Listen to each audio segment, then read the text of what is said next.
Já tá gravando? Já tá gravando? Bolos. Deixa eu até cruzar minhas pernas aqui. Bolos. E que é um vídeo dele? Afinal, por que o preço da carne subiu tanto? Acompanhe agora no Café com Bolos. Tem tempo para um cafezinho? Teve até mercado colocando cartaz avisando que o preço da carne não vai baixar tão cedo e sugerindo aos clientes que trocassem a carne por outro tipo de alimento. Não por acaso, o Brasil bateu esse ano o recorde no consumo de ovo.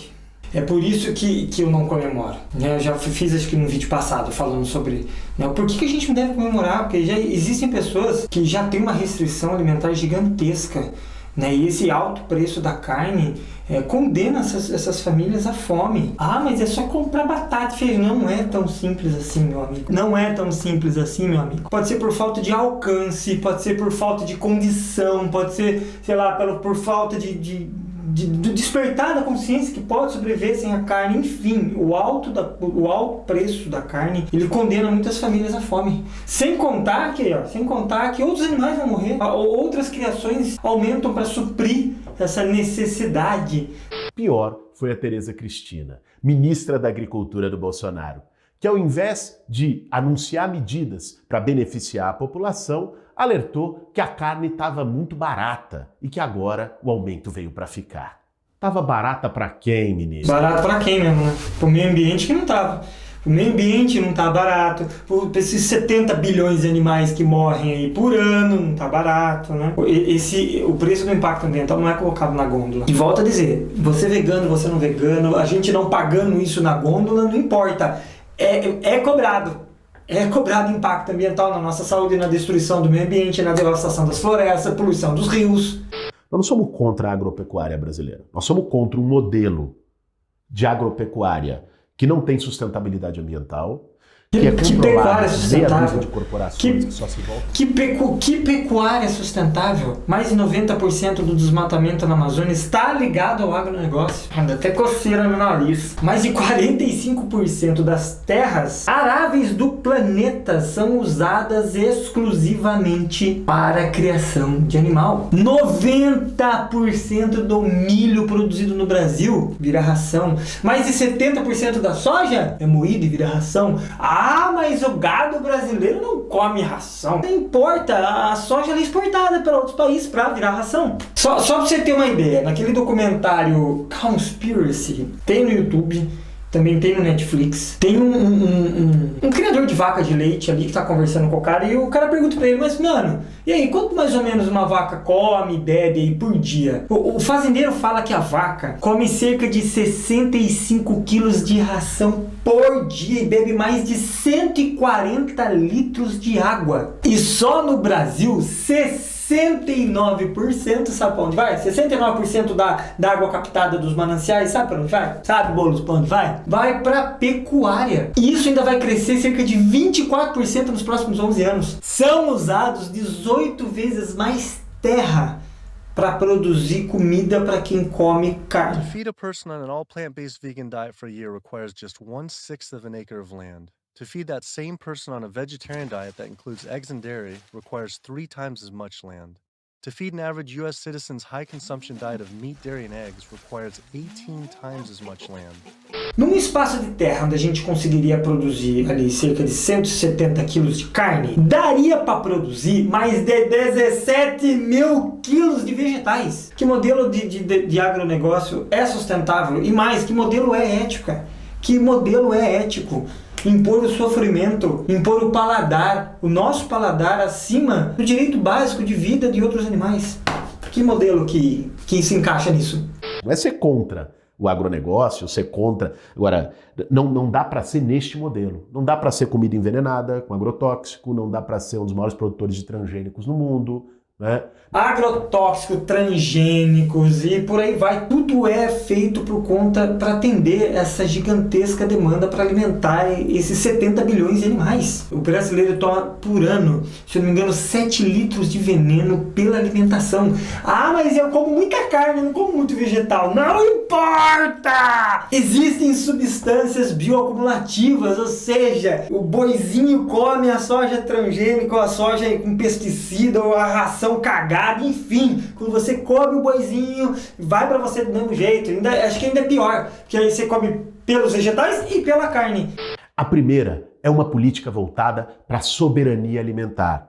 Isso é, priorizar a destinação da produção de alimentos e da pecuária nacional para o mercado interno, para o consumo dos brasileiros e não para a exportação. O que isso ajudaria o meio ambiente? Continuar nesse sistema desnecessário, porque eu acho que esse é o debate. Não há necessidade de a gente se alimentar de corpos e secreções de animais para a gente ter uma vida saudável. E ao contrário da carne, que está ligada aí a um monte de doença, eu nunca vi alguém falar que o vegetal, comer vegetais, sei lá, acelera a perca de pentelho. Então comer carne gera sim um gasto para a saúde pública. E aí vem essa questão da soberania alimentar. Como a gente pode falar em soberania alimentar com esse vínculo desse sistema exploratório que degrada o meio ambiente, que tortura os animais, que escraviza, e não estou falando só escraviza os animais não humanos, mas os animais humanos também, porque o maior índice de flagrante de trabalho escravo no Brasil está ligado à pecuária. Então como que a gente pode falar em soberania alimentar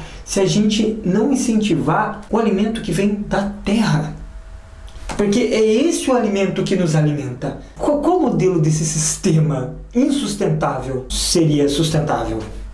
Ou melhor, qual modelo dele seria ético? Em segundo lugar, isso significa fortalecer a agricultura familiar e a pecuária familiar. O Estado pode garantir isso. Que pecuária familiar? O que isso quer dizer? Sei lá, cada agricultor, cada pequeno agricultor, então, agora vai ser incentivado pelo governo, pelo Estado, a ter uma criação de gado. Ou seja, se isso for mais viável economicamente para eles, foda-se os vegetais, vamos colocar gado. Isso não faz sentido. E volto a dizer, olha a quantidade de terra que um agricultor precisa para produzir vegetais, legumes, e a quantidade de terra que ele tem para produzir carne. Mas pensemos por um segundo nessa ideia. Eu tenho duas problemáticas para essa solução maluca. Atenderia a demanda? Qual modelo atenderia a demanda que a gente tem hoje? Não tem. Não tem como atender a demanda. E o que isto mudaria no impacto ambiental? Porque agora cada pequeno agricultor que tem ali a sua terrinha com legumes, agora ele vai ser incentivado a botar vaca ali, que causa um grande impacto ambiental. Então assim, qual seria o dano ambiental desse incentivo para os pequenos agricultores terem agora um modelo de pecuária familiar? A agricultura familiar e a pecuária familiar são essenciais, não só para a subsistência dos trabalhadores no campo brasileiro, mas também... Não, negativo. A pecuária, aonde quer que ela for, ela não é a solução para o homem do campo. A agricultura familiar, os alimentos que ele pode produzir na sua terra e que hoje alimentam o Brasil, isto sim deveria ser incentivado. Olha o quanto de terra que precisa ter para ter 3, 4 vacas nesses espacinhos. Olha quanto esse cara pode produzir de alimentos vegetais. Então assim, a agricultura familiar e a produção local, isso deveria ser incentivado. Entendeu? Essa é a solução para o homem do campo. O homem do campo hoje já faz isso, mas ali, com pouco incentivo, porque o incentivo maior vai para essa meia dúzia de fazendeiros, essa meia dúzia de empresas de carne que destrói o meio ambiente, enquanto o pequeno agricultor que põe comida no prato de todo mundo aí, só se fode. Mas eu tenho um exemplo muito interessante sobre essa questão da pecuária familiar, algo que, sei lá, pode se aproximar. Aqui na Irlanda, por exemplo, tem muito isso, é muito essa ideia. Tanto é que é uma das coisas mais difíceis da gente desconstruir quando a gente está fazendo as intervenções de rua, porque as pessoas falam pra gente, mas aqui não é assim, aqui não tem essa larga produção, aqui a gente cria os animais no nosso quintal. Nossa, pra mim parece mais doentio ainda, né? Nossa, eu amo tantos animais, aqui eles são tão próximos da gente que quando dá a gente vai lá e corta o pescoço dele, mesmo tendo essa proximidade toda que a gente fala que tem. Mas enfim, tô desviando do assunto, né? O país praticamente só tem pasto. Você anda nas rodovias, você consegue ver, né? Eles fazem uma muretinha de pedra, então você consegue ver pasto, pedrinha, pasto, pasto. Existe esse incentivo do governo, né, para que esses pequenos agricultores, né, para essa pecuária familiar se desenvolva. Mas a gente não pode esquecer que os animais sofrem e são mortos do mesmo jeito. Só que agora com esse filtro de pecuária familiar, a gente coloca um familiar no meio e vai que vai. Como se isso validasse a crueldade que o próprio sistema significa. E ainda mais, os impactos ambientais, eles continuam. Ele até pode piorar, porque você acaba incentivando ali os pequenos agricultores que têm terras perto de mananciais, perto de reservas, a criarem um pouquinho de gadinho. Todo mundo cria um gadinho. Se você olhar de cima, é uma fazenda grande de novo. Incentivar o produtor do campo, a agricultura familiar, é algo que deveria ser visto com mais atenção do que a gente pensar num sistema que explora, tortura, escraviza animais e degrada o meio ambiente. É insustentável. Volto a dizer, como é que você pode falar, como é que a gente pode falar que num lugar que a gente produz 170 quilos de carne é mais viável do que a gente produzir 17 mil quilos de vegetais? Entendeu? Não faz muito sentido. Mas assim, por mais que tem algumas coisas que eu não concordo com o Boulos, eu acredito que ele é um cara muito bacana, que, sei lá, eu gostaria muito de um dia conversar com ele. Então, Boulos, me convida aí para um café com bolos e eu levo um bolos vegano. Você é da piada, né?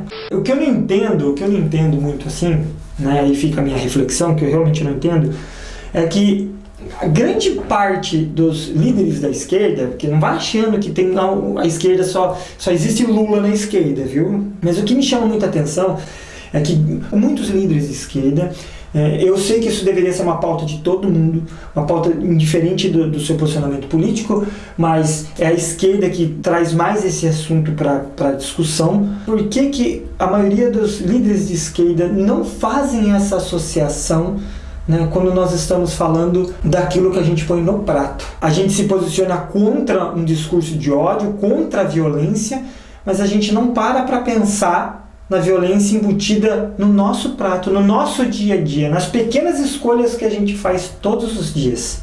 É estranho isso, não é?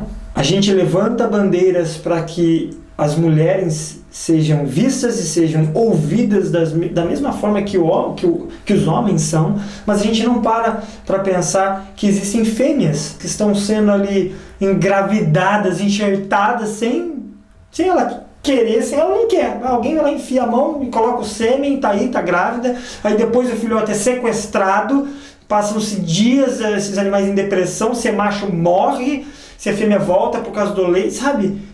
Eu não consigo entender. Eu não consigo enxergar o porquê que muitos deles não conseguem aplicar ali quando a gente fala dos nossos hábitos alimentares e do sofrimento dos animais não humanos.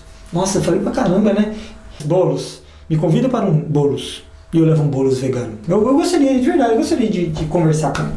Parece uma pessoa sensata para conversar, né?